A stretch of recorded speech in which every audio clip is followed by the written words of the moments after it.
Hey guys, what's up? My name is Tristan Pair11 and welcome back to another video. Today we're going to look at what is the safest place to store your Bitcoin, how can you prevent Bitcoin theft, and the different positives and negatives to a bunch of different wallets. So let's jump right into it. First up, let's talk about what you're actually storing when you store Bitcoin. There's a lot of misconception around this, people that don't know, but actually one of the best things about Bitcoin is that you're not actually storing your Bitcoin. Like, for example, storing $20 inside your computer, you're not actually storing that. What you are storing is a reference to that $20, which is called a public and a private key. The public key is the address that you use to send transactions. And the private key is a key that you need to keep, well, private. These keys are linked mathematically using something called the SHA-256 hashing algorithm, which involves cryptography, which, well, I will be getting into at a later date, 100%, when I know more about it. That general cryptography stuff is where cryptocurrency comes from, obviously, the name. But when it comes to private keys, just make sure you keep your private key private, because that is one of the biggest ways that you can get your Bitcoin stolen, because if they have access to that, they can easily get the private key as well, or excuse me, the public key as well, and then they can steal your Bitcoin. So that's number one tip, is definitely keep your private key private. But let's go into the benefits and the downsides of all the different types of wallets. For example, there's a desktop wallet, a hardware wallet, a mobile wallet, and a web-based wallet, so like a website-based wallet. So first up, every wallet has, on bitcoin.org here, I'll leave a link, make sure you check it out after this video. I'm just going to basically explain what's important here. Control over your money. So some wallets, for example, this one, Bitcoin Knots, which I just clicked on randomly, provides full control of your Bitcoin. There's no third party that can freeze your Bitcoin.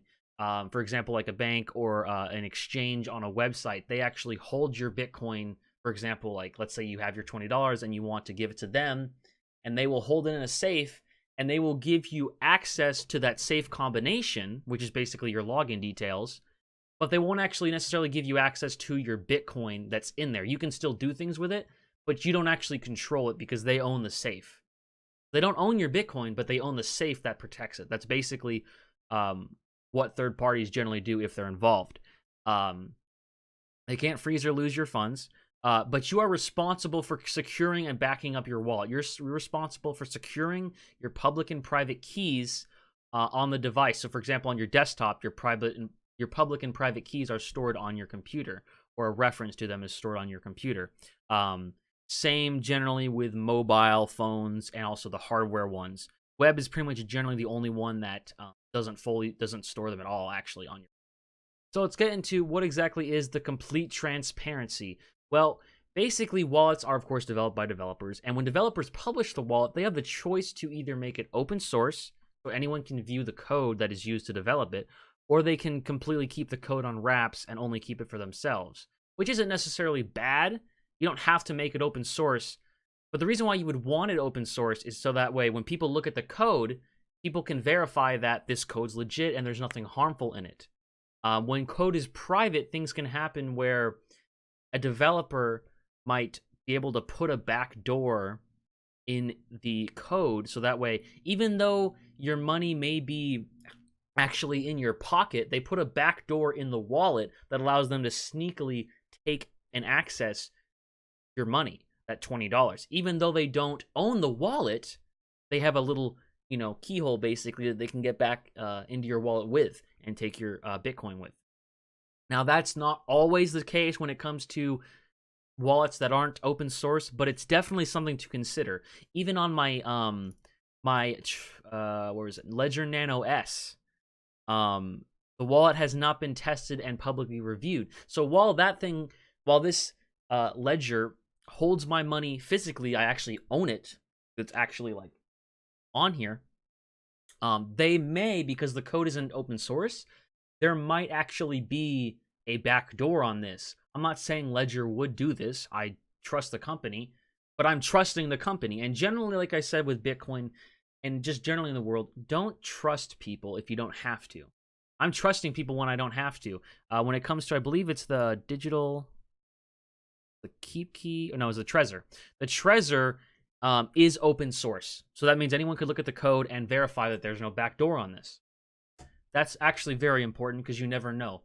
You want your money to be secured to the point where you don't have to trust anyone, theoretically, but yourself. And even sometimes you don't want to trust yourself, because what we're going to get into next is generally, when it comes to desktop wallets, there's a vulnerable environment, meaning that malware can be installed on your computer, and malware sometimes will specifically look for Bitcoins or any other cryptocurrency that is stored on your computer, and it will extract it. It will extract the keys from you while also infecting your computer, whatever else. So that's definitely something to keep in mind, because obviously getting malware if you visit any type of shady site isn't too uncommon. As long as you're pretty careful, this is still viable, but just keep that in mind that you are risking it. Also, resetting your hard drive, of course. Anytime you actually own your Bitcoin, if I were to lose this, or it were to reset somehow, I would be losing the keys, therefore losing access to my Bitcoin. And also another thing is, with these other wallets, another feature that sometimes is nice is when you are sending transactions, you have the option to set how fast you want the transaction to go. So for example, currently the Bitcoin network is at a limit where the block of transactions is actually filling up the full 1 megabyte and beyond sometimes. And there aren't enough room for transactions on the blockchain. So sometimes what you have to do is, if you want your transaction to go fast, you have to pay a higher fee, or you can put it on wait where it goes slower, and you can pay a lower fee, but you gotta, wait longer. So having support for this is really nice, because you can control how fast and how much of a transaction fee, theoretically speaking, that you pay. You don't actually get to set the transaction amount, at least from what I know. But that's basically it. Other things, when it comes to just keeping your Bitcoin secure, just make sure you have a private key, and make sure you do your own research when you do this. Make sure you do your own research when you're looking for a wallet, because a lot of the wallets here I don't even use. The web-based ones are interesting. Those are basically like Coinbase is a web-based wallet. Blockchain.info, I believe, has a wallet that's, web-based. They own your Bitcoin in a safe, and you have access to the safe. They don't own your Bitcoin, but they own the safe, like I said. So keep that in mind. At any time, someone could take it. They probably won't, but at any time they can. And almost every single web-based exchange or wallet has had some stories come out that people have complained that they lost their Bitcoin. So just take that with a grain of salt.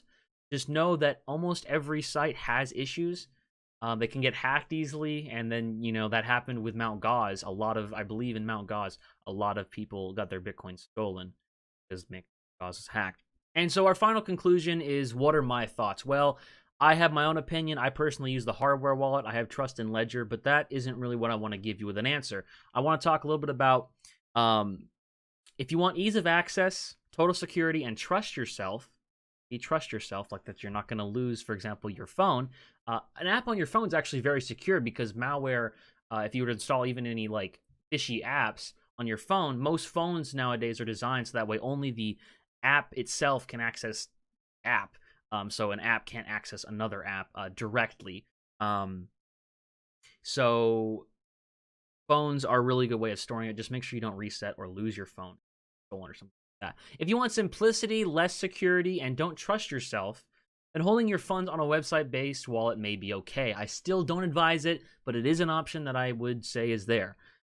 If you want medium security, trust yourself and the developers, but little ease of use, because you got to connect this thing. You got to pull it out of wherever you have it. You got to make sure you don't lose it, and then plug it in, and then access a actual wallet program on your computer.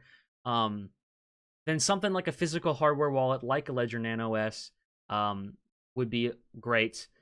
Then what I would advise is just lock it up. Some people put these in safe deposit boxes. It's up to you. Want to be that secure, own that much Bitcoin. As for the desktop wallets, I think by now those ones are a little outdated, especially with malware and how easy it is to get malware, and how they can just easily steal your Bitcoin.